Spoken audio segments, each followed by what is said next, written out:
There is a profound power to solitude, and yet many of us, we seem scared to be alone, scared to sit with ourselves, scared to truly confront and comprehend who we are.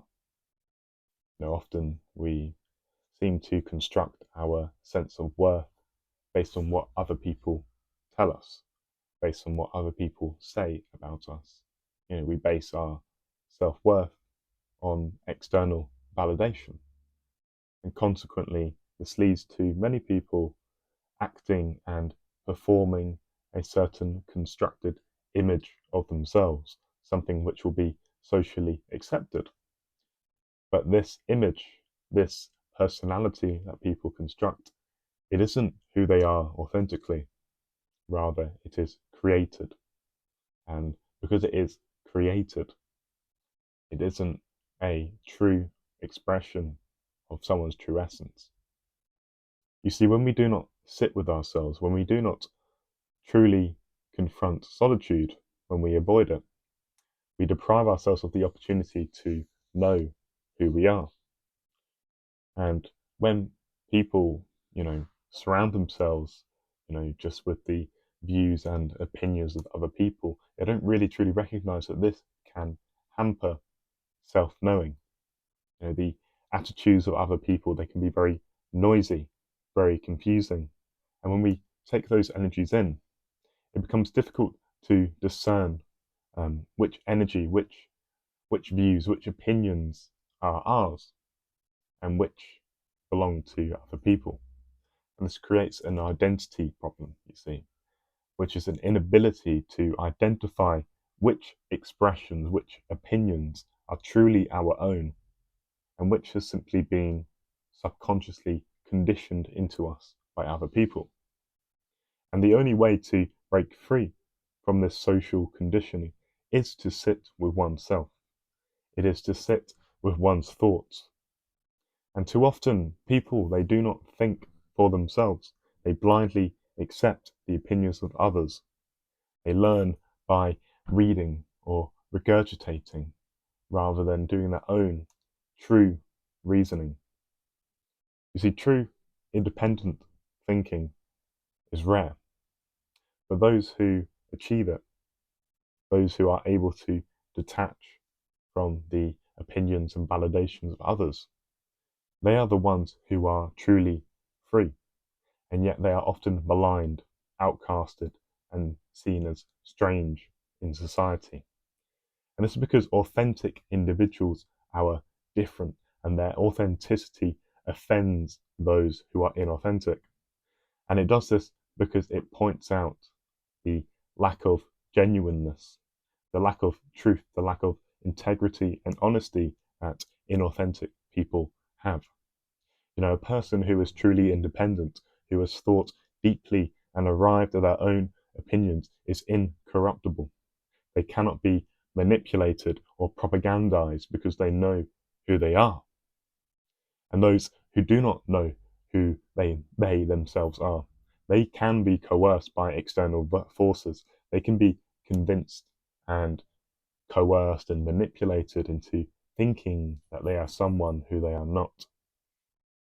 And it's weird. You know, why do people? Why do they fear being alone?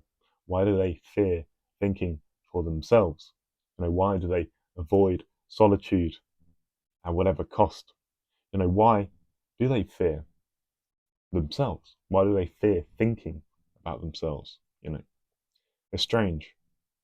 And I think part of the reasoning is because, society has almost conditioned us into feeling, certain negative emotions regarding ourselves. We've been conditioned to have this sense of shame and insufficiency. We're not really taught to love ourselves. Instead, we are taught to compete, to struggle relentlessly in a world devoid of compassion and love. We're taught to see life as a rat race, as, and, we should always remember that, when we are confronted with such a sick world which seems to reify egoic competition. We should always remember that it is no measure of health to be well adjusted to a profoundly sick society. And, what I'm talking about here is a society which avoids introspection, that prioritizes advertisements, marketing, and manipulation. A society that glorifies these aspects is a sick society. What we need is a society which encourages self-compassion and a society which inspires people to know themselves, not with fear or judgment, but with love. And cultivating self-love always begins with solitude. It is only when you sit with yourself, with your thoughts, and you examine your passions, your traumas, your hopes, your dreams, that you could truly connect with who you are.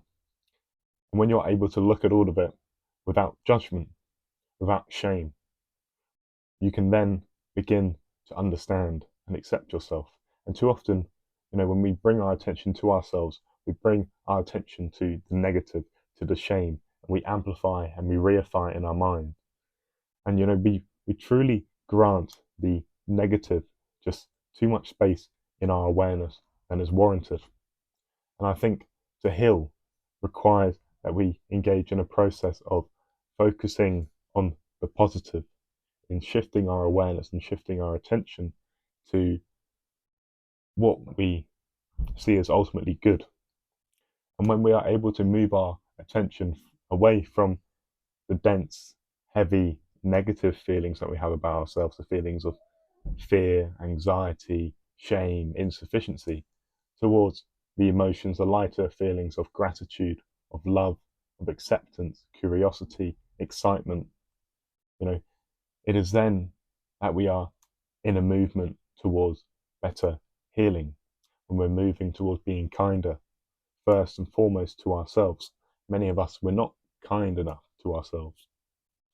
And when we're not kind to ourselves, that severely hinders our ability to be kind to others. And to be kind is an act of immense strength, I think. Kindness is often confused as weakness in our society. But I disagree with that. Kindness is a sign of courage. And, you know, and I think solitude is a courageous action, particularly in our society, which, tries to make people feel fearful about being with themselves. But if people can find the courage to just sit with themselves and to understand themselves, to understand all of themselves, even the stuff that they often ignore, repress, and dissociate from because it's traumatic. If you can have the courage to look at that and to accept that unconditionally and engage in a movement towards healing, you are doing the good work. And the good work is a movement towards a life that is authentic and oriented towards truth. And yeah, I'll leave that at that. Goodbye.